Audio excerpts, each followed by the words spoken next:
Let's review now. Dipty's with us, and we're going to go back to one of those stories we were mentioning. Guess which one it was. It's Paris Saint-Germain. Very impressive Champions League start to the campaign they had, wasn't it? That's right, and the French papers are really hailing this victory. Europe has been warned. That's on the front page of L'Équipe, the French sports paper, after that resounding 3-0 victory against five-time European champions Bayern Munich here in Paris at Parc des Princes Stadium yesterday.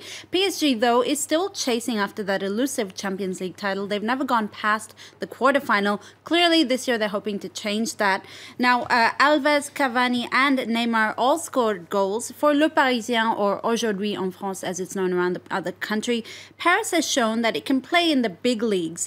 Taille patron, it says on its front page, a boss-sized performance, adding that PSG has struck big with this win. And Le Parisien has interviewed the big PSG star, Neymar, in the paper today. That's right, and Neymar is singing the praises of PSG's breakout star, Kylian Mbappé. Now, after Neymar's €222 million transfer from Barcelona, Mbappé was France's most expensive transfer when he came to PSG.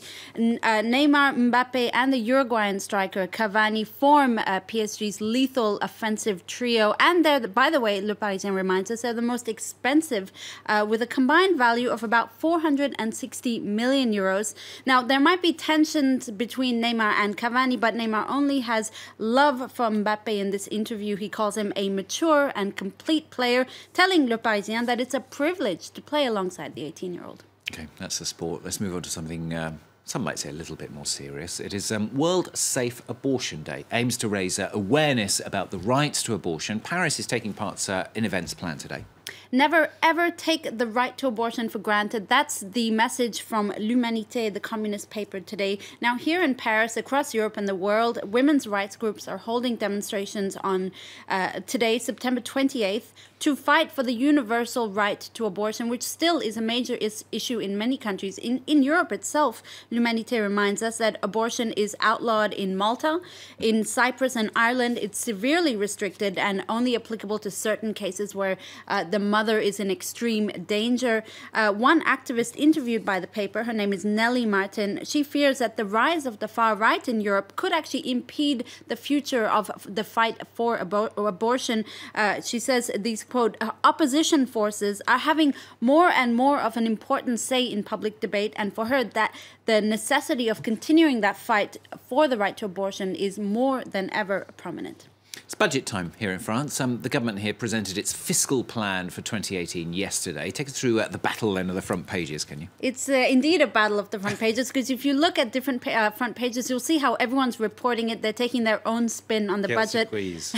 Let's start with La Tribune, which is a French business paper. They call it a, quote, audacious gamble on investment, because this is really the big thing of Emmanuel Macron's budget. He wants to give the wealthy, the most rich, quite large, generous tax breaks, which would allow them essentially to save up to 5 billion euros in taxes, with the goal of encouraging them to reinvest this money in French businesses and generate jobs and so forth. But as La Tribune notes, it still remains to be seen if the rich will actually hold up their end of the bargain. So that's La Tribune. Let's look at Le Figaro, the right-leaning paper. They're generally quite favorable to Emmanuel Macron's budget. They say taxes are being cut, but public spending has escaped the same fate. They say the budget mostly stays true to the promises of the government and its aim of adhering to European demands that they bring public deficit to under 3%. Now, in its editorial, Le Figaro's editors say it's a good start, but warns that the government still has a lot more to do. In particular, I quote, towards helping the middle classes who, Le Figaro calls these, quote, cash cows that we keep on milking beyond reason.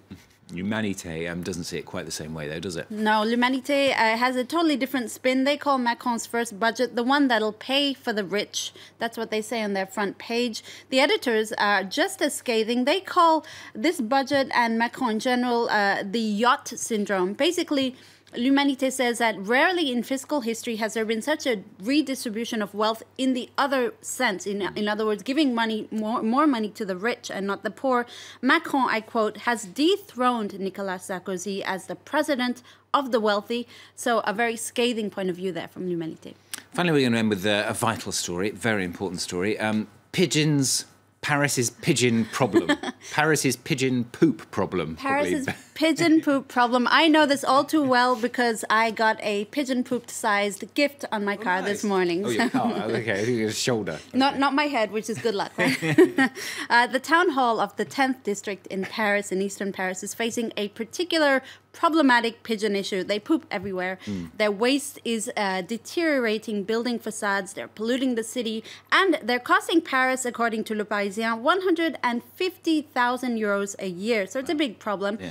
So there's this initiative to bring in falcons, which are birds of prey, to essentially, quote unquote, chase the pigeons away. But pigeon activists say it's cruel because falcons are birds of prey, so they won't necessarily chase them away. They may kill them. So they've launched a petition calling for this initiative to be axed, saying it's cruel, it's expensive to taxpayers, and it also could affect other birds like sparrows, which are actually endangered species. Now, to make their point heard, the ambassador of the Pigeon Embassy, that's no joke, that exists, the Pigeon Embassy, okay, will be holding a demonstration this weekend to fight for the rights of pigeons, arguably the most detested city bird around. Pigeon power. Thank you, Tika Laurent with the papers on France 24. Up for you in the next half hour. We're going to be asking if Indonesia's religious and ethnic minorities are being targeted by the country's Sunni Muslim majority, with the authorities often siding with the mob, perhaps. That's our special report man in focus in the next half hour.